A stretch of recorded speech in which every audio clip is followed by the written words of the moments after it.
Hey you guys, it's your girl Larissa. I'm here to bring you guys this video on uterine fibroids. I'm so excited to bring this video to you guys. I'm excited that you guys are interested in this video after posting on my Instagram what I was going through. Just a little bit that I posted. I thank you guys for all your love and support that you guys have poured out to me and the wonderful well wishes. I thank you guys so much for all your messages. Thank you guys. It really made me feel more comfortable with sharing my story. Before we get started, I would like to let you guys know I have a lash collection coming out as well as a raw hair line, which means that the hair is unprocessed. I am wearing my raw Indian 30-inch straight hair and also a pair of my lashes. So you guys can look out for that on my Instagram, Larissa the One. So we're gonna jump right in here with the uterine fibroid video. Excuse me, y'all. It's like 2 a.m. where I'm at. Like, don't judge me, but let's get into it. So, I'm going to take you guys all the way back to the beginning of my journey with uterine fibroids. When I was younger, I was told that all the women on my side of the family would have issues with this, and I kind of like swept it under the rug because I was so much younger, you know, not really worried about it and not having, you know, any thought of it. So I have 3 children. My first 2 oldest children, they didn't give me any issues with that. I didn't have any complications with that. But what I will tell you guys is everything started in 2016. In 2016, I actually had the issues with pain, issues with it coming to me that I had the fibroids and that I was pregnant with my 3rd child. So how everything began, you guys, was I ended up feeling pain. I went to get a MRI to see what the issue was, and come to find out I had uterine fibroids that were as big as like a 5-month-old baby in my uterus. So it's like being pregnant with a 5-month-old baby. And if any of you guys don't know what fibroids are, they are non-cancerous tumors. So some people don't get rid of them, but some people do because they cause them pain, or they, you know, cause pain and make your stomach look big, and we don't want that over here. So I had mine removed twice. So the first time I had them removed was 2016 is when I found out, but 2017 is the first time that I had them removed. So in 2016 is when I found out I had them. By the time I was gonna go get the surgery, they found out I was pregnant. They usually give you a pregnancy test. I found out I was pregnant. I was like, oh no, I'm not pregnant. What are you talking about? They was like, you are. So I was like, what? So at that point, I was really mainly concerned with, am I able to have a kid with fibroids this big? How is my baby gonna do? Can I have a healthy baby this way? All of those things. So my doctor said that yes, you will be fine. So at this time, I go back and forth from Vegas to LA. So I am from Los Angeles. I'm from Cali, y'all. So I go back and forth. So I originally was in Nevada, in Las Vegas, and I was asking questions to doctors here about, you know, the uterine fibroids, what I could do. 2 Caucasian doctors were telling me, a woman and a man were trying to lie to me and say that I needed a hysterectomy. I was like, okay, that's a lie. I don't need a hysterectomy. What are you talking about? You know what I'm saying? So I went off on them, of course, and I told them, you know, that they're out here giving out false information and they will get a complaint because that's a lie.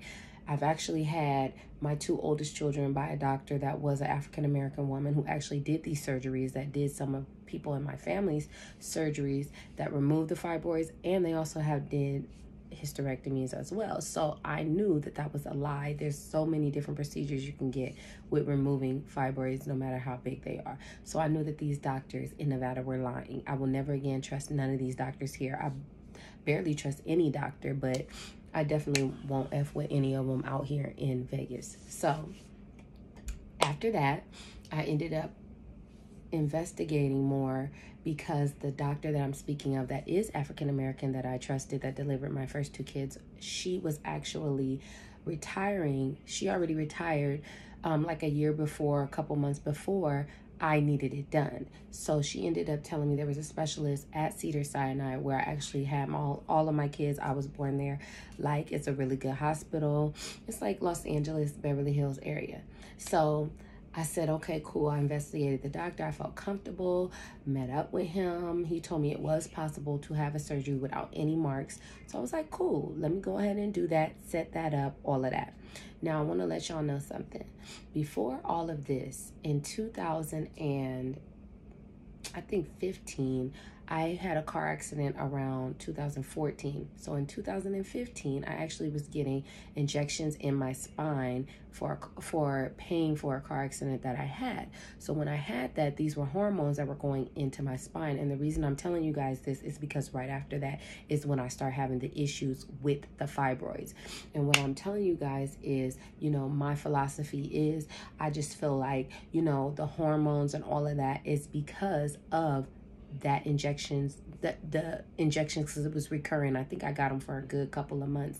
And after that is when I start having issues with fibroids. Like I said, when I had 2 children, been pregnant twice before that, and never had any issues until I had these injections from a car accident after my first 2 children before my third. Okay. So I set up, going back to where we were at in the story, going back to that, finding out I'm pregnant, all of those things. The doctor told me I was pregnant, but I can't have the surgery after having the baby. So my most concern at that point, like I said, was my child and my child's safety. So after that, I basically was like on bed rest. And then towards the end, I ended up in the hospital because they couldn't find the heartbeat. I didn't feel well, and I was nervous about that. And thank God I had a healthy baby. My baby he was underweight, about 5 pounds, a little over 5 pounds, but it's because they took him out the day that I hit full term. So he still could have had 3 weeks to 4 weeks of growing and could have been bigger, but they could not find a heartbeat a couple of times. And they said that's not unusual, seeing that fibroids are in the way, and they did not want to chance the baby dying. So, and I didn't either. So I was all down for getting induced, which is when they give you medicine to help you go into labor naturally instead of me getting cut, because I've never had a C-section, by the way. So I said I would like to get induced, see if I can do that and push the baby out, because I'm not really into C-sections. So they said cool, they could do that. Thank God everything went as planned. My baby is healthy. He's healthy, he's happy, he has no special needs. So I thank God for that. So after I had my baby in January 2017, we go on down to September 2017, and I had my first surgery, which was, I think it was called, let me see, I have my paperwork. I think it's a laparoscopic myomectomy. I think that's how you pronounce it. But what that means is they went through my belly button. They open your belly button. It's like a robot they use to control. The robot is basically cutting the fibroids out, pulling it through your belly button, and they sew you back up. You have no scars, no marks, no nothing. You can't even tell. So I was like, yeah, that would be perfect for me. So I went through with that. That was my first myomectomy surgery for fibroids in 2017. So how I get to the second surgery is this. I actually just one day in 2020, it was around August 2020, I just started bleeding out of nowhere. Now, the first time I had the fibroids, I wasn't bleeding. I probably was bleeding a little heavier during my period, but it wasn't like this. This was actually when I wasn't supposed to have my period. I was on a plane when this happened. I'll never forget this. And blood just started rushing from me. And I'm like, oh my gosh, like, I know that I'm not bleeding. This is not supposed to be like my period, none of that. And luckily I was on my way home, because I'm just sitting on the plane like, oh my gosh, I don't have nothing on me, because I was not planning to be on my period, none of that. So I go to the bathroom on the plane. Luckily, a flight attendant had a pad. I had a tampon. I had a super one, thank God, only one. But when I tell y'all that super tampon got filled up in like 15 minutes, I was so scared, because I'm like, what is going on? Like, literally just pouring out of me. Fast forward, I get home. First thing I do is call the doctor, because I'm like, hell no. But I did hear stories from family members that they had to, that has happened to them because of the fibroids. I just didn't experience it until the second time, which I had no clue. It just came out of the blue. So, I didn't know what to do. When I called my doctor, I did have an OBGYN in Las Vegas. So when I did call, they just told me to take birth control. They were going to give me a birth control to stop it. I'll be fine. So I said, well, I kind of don't F with birth control, but we could do a Mirena because I'm not good at taking it every day, like the pills. So the doctor ended up trying to tell me to take the pills and I'll be fine. Come to find out, I missed a couple days and that messed me up. Like, the bleeding and all that continued because I wasn't having the hormones in me 24/7. So he did exactly what I told him to do, because I got tired of going through that. I went straight to his office and I said, you're going to give me that Mirena because we're not about to play no games. I need a hormone that is going to control the bleeding 24/7. So that's what he did. So after he gave me the Mirena, he did say once he puts it in, I'll instantly stop bleeding. And I did, you guys. I did. It stopped the bleeding 100% right when he put it in. So I was happy, but I knew that this was just a band-aid over a wound. It wasn't something that was fixed. So, but at that point, I just needed the bleeding to stop, because literally I was bleeding for weeks, like just pouring out blood, and that was way unusual for me. So, but like I said, other people that I know have had that happen. It just didn't happen to me the first time. So this is August 2020. September 2020, they do a ultrasound, and the ultrasound in September ended up being about, my uterus grew all the way to like 5 months pregnant again. And so I'm sitting here thinking like, okay, once again, I'm putting a hormone in my body. Now my fibroids are growing, because even when I was bleeding, my fibroids were not that big. My uterus was not that big. So it just let me think in my head, like I said, about the injection that I was getting in my spine after my car accident, that it's the hormones in these medications and things that they're giving that are causing my fibroids to grow big. Because you could have fibroids, they'd be small and not bother you. But my uterus dang sure was not no 5 months pregnant. So I was like, it gotta be the Mirena. It has to be, because it was literally a couple weeks later and my uterus is that big. That's crazy. So my doctor was telling me it wasn't that, but I feel that it is. So after that, I'm starting to feel like, okay, Larissa, what are you gonna do? What are you gonna do about the situation, in the long run? Because you can't be on the birth control, and I don't like birth control like that anyway to be in my body. So I called the doctor who did my first surgery in Los Angeles, and he basically said I can get an MRI. And just to remind y'all, remember in 2020 is when COVID started. So when COVID started, a lot of the hospitals weren't doing surgeries. A lot of them were, had to wait, especially Los Angeles. They were like shut down almost the whole time. So this is September now. I had the MRI done in December, around December, and that is only because they weren't allowed to let, patients in. Y'all know how it goes. Like, it was so much going on with COVID that the appointments for that took forever. So I had the MRI. Come to find out, I had fibroids that were so big he couldn't do the surgery he did the first time, which was through the belly button. So the second surgery that I had was called an open myomectomy, which is like a C-section, but without delivering a baby. He's just opening me up, taking the fibroids out, and sewing me back up. So like I told y'all, I'm not really with C-sections, and I've never had one before. So for me, I was nervous, and I was scared because I've never had a C-section.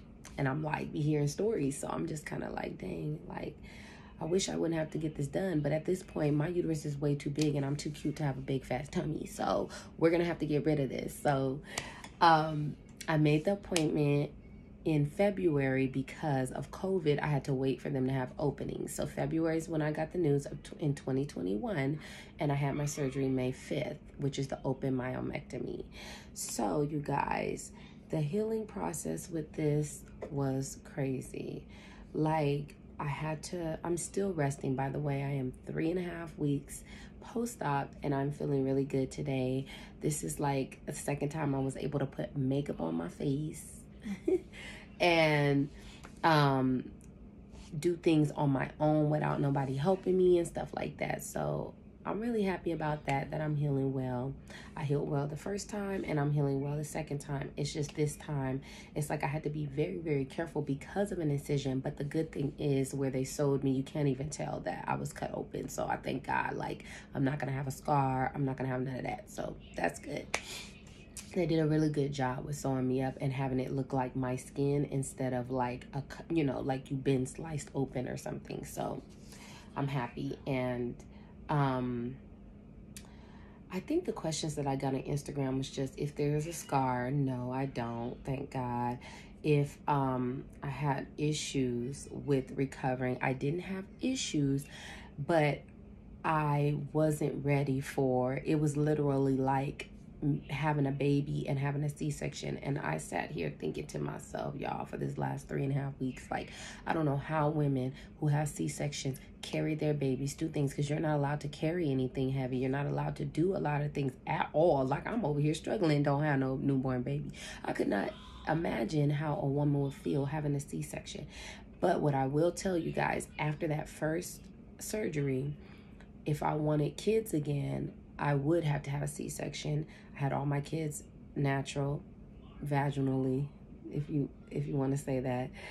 Never had a C-section until this second surgery. So for me, if I want kids, I can have them, but I have to wait, or I have to have a C-section instead of how I had all 3 of my kids.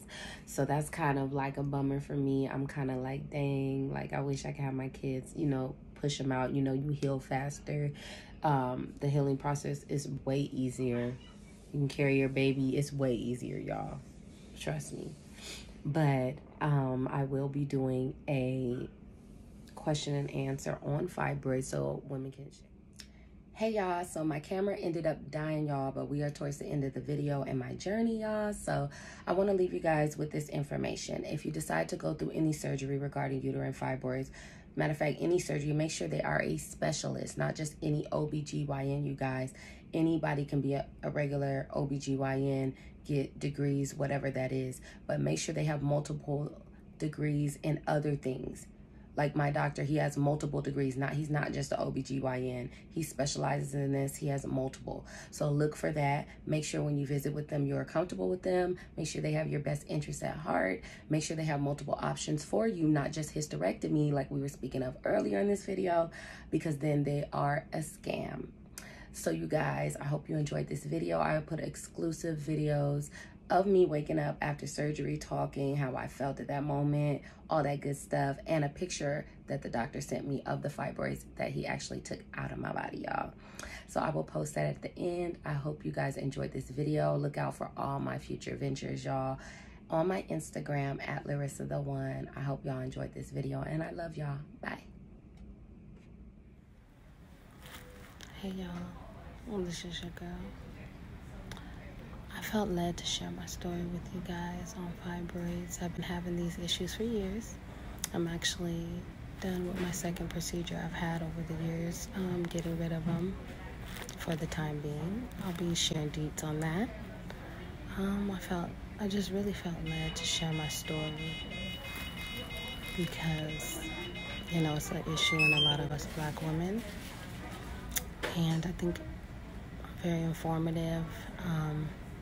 This issue, I would like to share it with you ladies, and you know, I know a lot of you have been worried about them, but I'm here to share my journey.